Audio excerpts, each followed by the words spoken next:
MLA Adinarayana Bhadradri Kothagudem జిల్లాలో పర్యటించి పలు అభివృద్ధి కార్యక్రమాలకు శ్రీకారం చుట్టారు.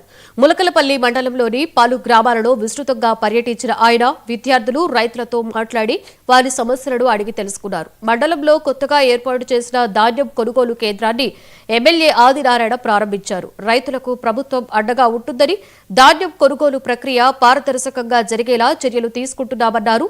అలాగే మూకమామిడి ఏకలవ్య పాఠశాలలో 3 కోట్ల వ్యయంతో అత్యాధునిక హాస్టల్ భవన నిర్మాణానికి భూమి పూజ చేశారు.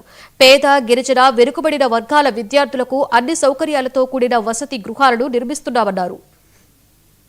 ముందు దశలో దీనికే నేను డెవలప్మెంట్ చేద్దాం అనుకున్నా కానీ మరి ఏదైతే మనం లోపల ఉన్నటువంటి ఏదైతే మార్కెట్ యార్డ్ గోడన్ ఎక్కడైతే ఉందో దాని చుట్టూ సీసీలు ఏర్పాటు చేసిన, ఎందుకంటే అక్కడికి రైతులు ఎక్కువ వెళ్తూ ఉంటారనే ఆలోచనతో మనం మెయిన్ రోడ్డు దగ్గర నుండి డైరెక్ట్ గోడన్ వరకు గోడన్ చుట్టూ కూడా మనం సీసీ రోడ్లు ఇచ్చినాం.